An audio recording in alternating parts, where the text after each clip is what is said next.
days of Shakespeare was basically the nest of singing birds, or it was basically a poetic age.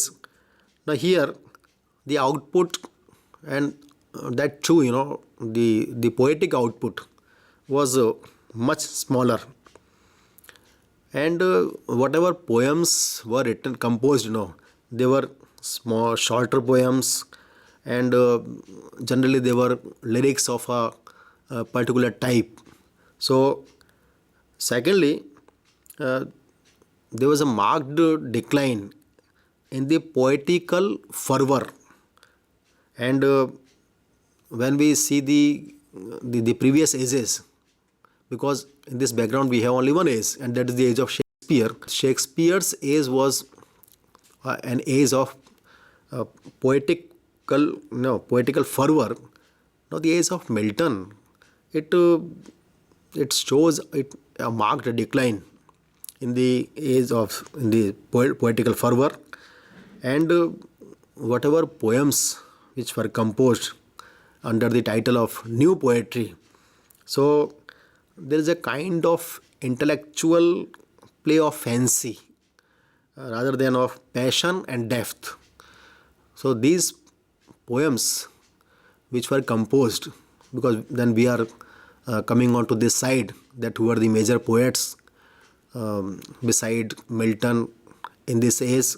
But the poetry generally, it was not a poetry coming from the heart or the passion and depth, but it was a kind of intellectual play of fancy, and that too in these poems, when we see, there is a kind of melancholy present. And thirdly, in this, we have seen this position of poetry, but what about prose? So when we look at the prose of this time, so we see that in the prose there is a kind of there is a tremendous increase in activity, and uh, as a result of that, poetry suffered, because so many pamphlets and all these things, they were written, because this, as we have seen, that this was an age of political instability. So pamphleteers, they were using all their talent not to compose poetry but to write against each other.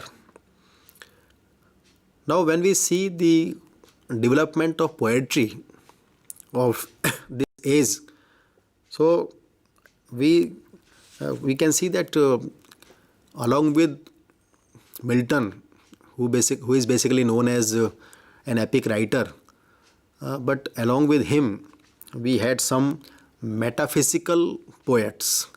And what I mean by these metaphysical poets, and the poetry which they composed, is known as metaphysical poetry, and it began to bloom and blossom in this age of Milton. So basically, it is known as the age of Milton, but in other words, there is a sharp increase in the metaphysical poetry. And how it started? So it was started by John Donne. John Donne, and in the later part of age of Shakespeare. So he was born in the later part of Shakespeare, but he, along with his many companions, who in fact collectively are known as metaphysical poets, so they started metaphysical poetry.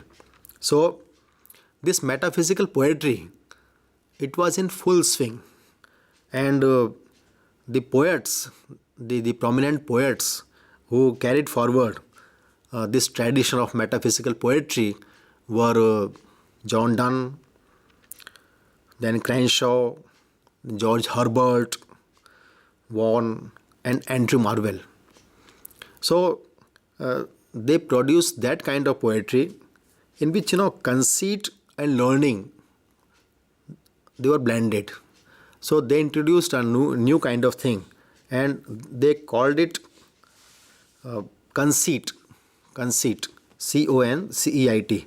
So conceit and learning, they were blended.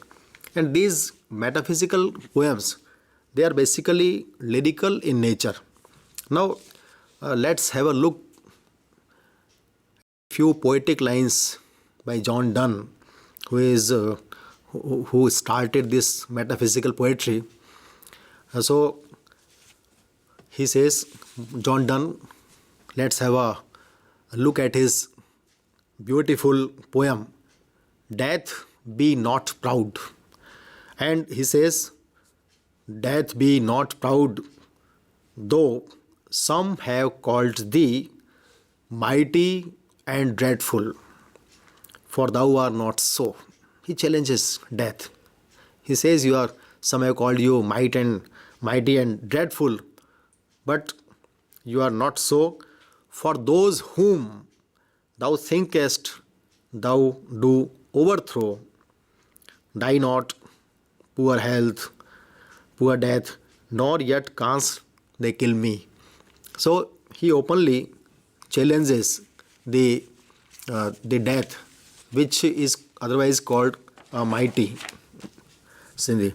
Now, George Herbert, as we have said earlier, that there were four or five poets who were prominent metaphysical poets, and we have a few lines by John Donne. Now, let's have a look at the other poet's poetic line, and he is none other than George Herbert. And George Herbert is known for his beautiful metaphysical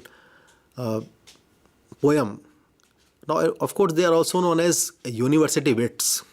The other term by which they are known are university wits. And George Herbert, he composed this beautiful poem, The Pulley. Now he says, when God at first made man, having a glass of blessings standing by, let us, said he, pour on him all we can. Let the world's riches, which dispersed lie, contract into a span.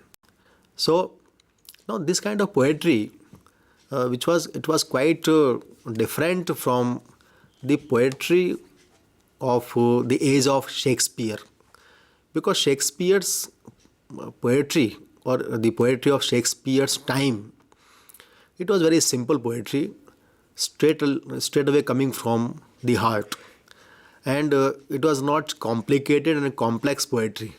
But when we see the poetry of this age, or the age of Puritan age as we call it, or the age of Milton, now this poetry, they are short lyrics, but they are complicated, they are called metaphysical, and this metaphysical poetry is quite difficult to be understood. Now, we have seen that metaphysical poetry by these poets like Donne, yeah, and their work, because Donne, etc., these poets, their poetry is a surprising blend of passion and thoughtfulness. So this is the poetry of, in other words, we can have the poetry which appeals to intellectual sides. And as we have seen that these poems are written and their special feature is striking conceits. So conceit means in very few words they express their emotion, but that emotion leaves the readers stunned, and at once they are not able to appreciate the poetry from their heart. But when it penetrates deep into the heart of the readers, and at their best, the metaphysical poets, they revealed great psychological insight and subtlety of thought. So these poems, they were not simply appealing, but they appealed to the intellectual aspect, and they of course written with a striking touch or striking mental touch.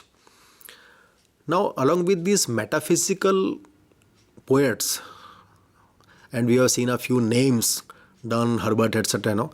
We also had a category of some secular poets, and these secular poets, they were called cavalier poets. Now, these cavalier poets, these metaphysical poets, they took delight in mysticism and religious thoughts, because of course when we again take up this line that the religious faith of the people was quite shaken because of the continuous strife of the age. So these metaphysical poets, they took delight in mysticism and religious thought. Now, these secular poets, they deal with the subject of love. And let's have a few names, who were the chief secular poets of this age. And these poets are Herrick, Carew, Lovelace, Suckling. So these are four prominent poets who are known for their secular love poems, and they were masters in the art of producing love lyrics. So they composed small poems, and basically they were love poems, and they call them love lyrics. Now they were the followers of Ben Jonson, a prominent poet and dramatist of the age of Shakespeare. And how they followed Ben Jonson? So they followed Ben Jonson in their classical restraint and lucidity. Their poems were lucid, like Ben Jonson's poems, and they were not that much free. They had some kind of restraint. Then their work is quite simple, very graceful in structure, and when we talk about their style, we see that they are highly polished in their style. So there were some. These are some chief features of the age of the age of Milton's poetry, and we are presently talking about the secular poets.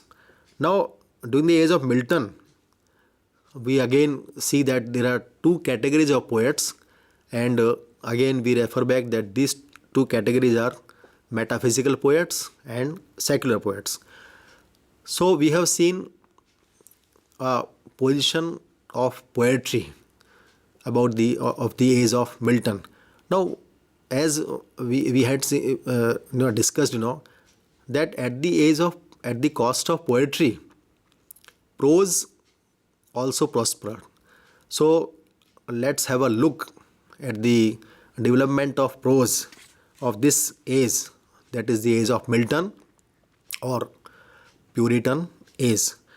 Now, when we have a look at the development of prose during the age of Milton, we see that there is a marked literary tendency of this age, and this age is simply superb in this aspect. Now, it was a time of civil strife, and it had a kind of hampering effect, but the output of prose was voluminous or copious, and its quality, it was also excellent. So there was a lot of prose writing done in this age, and it was not only voluminous, but it was simply superb as far as quality is concerned. Now, this was a religious age, and this was the age of religious strife. So what happens that there was a notable development in sermons, because all these people, they were trying that people's morals should be kept high, and for that sermons was a method. So many sermons were written. Then the other thing, which dominated the prose writing was, of course, pamphlets. So many of the pamphleteers, even the great poet like Milton, he had to write many pamphlets because that age was full of pamphlet writing. So pamphlets were abundant, and of course all the chief poets and not so many dramatists, but they were also taking part as prose writers. So history, politics, philosophy, and miscellaneous kinds. These subjects were discussed through different kinds of these pamphlets, and all these issues were represented through these prose writings. Now, one of the most remarkable thing about this prose writing was that there is a remarkable evolution in prose style, because when you look at the age of Shakespeare, it did not have much prose. Prose was of course there, but it was an age of dramas. Along with poetry, we had many kind of dramas, but of course prose writing was not there. But when we look at this age of Milton, it was the age of drama, and here so many poets and so many writers, they were writing in the prose pieces. So when we see generally that age of Milton was full of prose writing. Prose writing was abundant. Poetic writing was not up to the mark. I mean, bearing aside a few splendid pieces. Then, so for example, we have discussed that Milton himself, he composed the greatest poetry. Then these metaphysical poets were there, and of course we have seen that secular poets were there, but their literary output was not very, not of the mark. But prose was written much, and quality wise also it was a supreme period. Now let's have a look at the drama side, because again the age of Shakespeare, it was prominent as far as